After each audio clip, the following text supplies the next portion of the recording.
Ma'am, alam mo ba kung ano ang masarap sa kape? Ano? Kapeling ka. Kuya, anong masasabi nyo sa panahon natin ngayon? Ang sarap ng malamig ngayon. Sarap maglulu.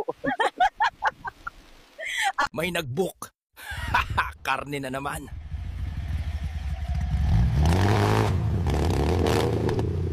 May kapangyarihan akong lumipad. Pero ang problema ay, hindi ako makababa. Aray! Aray! Extra income na naman. Kuya, totoo po ba talaga na masarap maligo sa ulan? Oo naman, ang daming tao nga dyan, oh.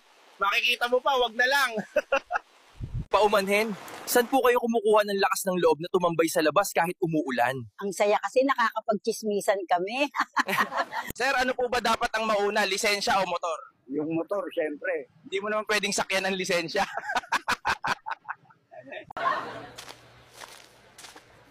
Magkano ang ganito kalaki? Kung hindi kayo titigil sa pagbabantay sa buhay ko, magiging bangkay kayo!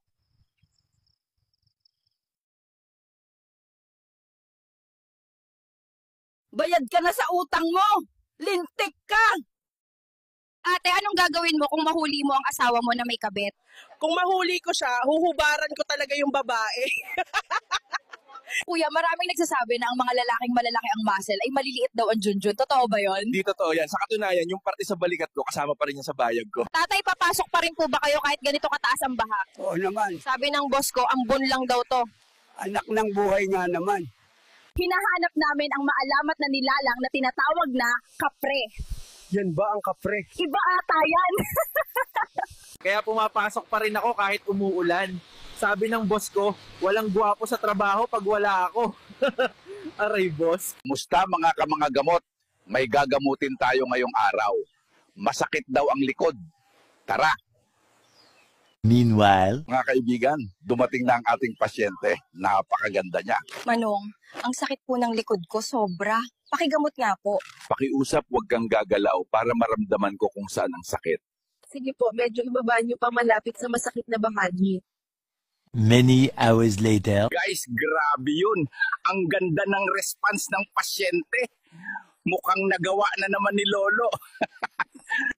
Oh my God! Wow!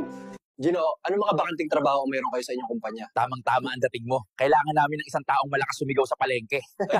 Sundan mo si Monot AI. Nandito kami sa gubat sa kalagitnaan ng gabi para hanapin ang maalamat na tikbalang. Aray. Tuloy pa rin kayo kahit ang lakas ng ulan? Oo naman. Malapit na bonus. Kailangan magpasikat kay boss. Where pa? Boss, kamusta ang negosyo? Malakas ba ang benta natin ngayon? Oo, ubus na. Ubus na kasi kinain ko na lahat. Sorbetes, masarap na sorbets, mabuti. Mga guys, nandito na tayo ngayon sa karinderya ni Aling Claring. Nay, magkano po ang dinuguan? 150 bawat order kasi kalbo ka. Mga kaibigan, heto na ang dinuguan. Malapot, madugo at mainit pa. Nay Claring, ano po ang sikreto nyo dito? Kaya nga sikreto eh. Sikreto. Mga tol, titikman ko na. Sarap nanay. Ay, nabilawkan ako ah. Dahan-dahan lang sa pagkain. Nanay Claring, maraming salamat po sa dinuguan. Ang sarap po talaga. Sige, iho, ingat ka. Umalis na yung kalbo. Hindi niya alam kung bakit ang sarap. Recipe kasi ng aswang. Mga tol, ang bilis ko ay... Aray! Oh! Oh! Oh! Oh! Aray! Guys, andito tayo sa impyerno para magtanong. Totoo bang napupunta sa impyerno ang mga cheater? Oo naman. Ang totoo, ang haba na ng pila. Tingnan mo doon. Guys, nandito tayo sa langit ngayon. Kakausapin natin si San Pedro. Boss, nasa ng manok mo? Niluluto ko na. Alam kong darating ka. Siya nga pala, tinola to. Wow. Guys, tara, bili tayo ng balot. Pre, magkano balot? 25 po, sir. May asin ka. Opo, sir. Sige, bigyan mo ako sa kilong asin. Banana Q kayo dyan. Bili na. Walang kahiyahiya sa pagtitinda ng Banana Q. Ang mahalaga, lumalaban tayo ng patas at kumikita ng marangal, hindi sa masamang paraan. Oy! Anong kinamatay mo, long hair? At bakit ka nandito? Sorry, kalbo. Bayot ako eh. Kakachorba ko kaya ako nandito. Mga pare, nandito tayo sa impyerno. Tingnan nyo tong lawa ng lava. Bro, ilang taon ang sentensya mo dito? Ako, sabi ni Satanas, 20 anyos. Ako Brad, want to sawa. Boss, okay lang ba magnakaw ako ng pipa dito? Ako sir, wag naman po. Sana hindi nyo isusugal ang pambili nyo ng pagkain para dyan. Bali wala kung magutom ako, basta makuha ko lang ang pyesa ng motor ko. Hindi naging hadlang ang pagiging pangit mo sa pagiging pangit ng ugali mo. Yawa ka!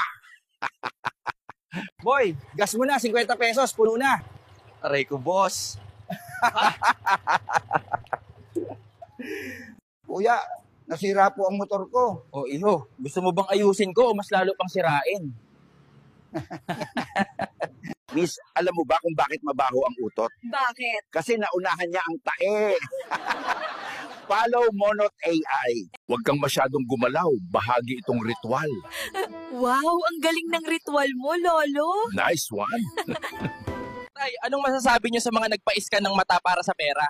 Sa susunod, sila na ang gagawing pera. Ah, gets mo. Ma'am, alam mo ba kung ano ang masarap sa kape?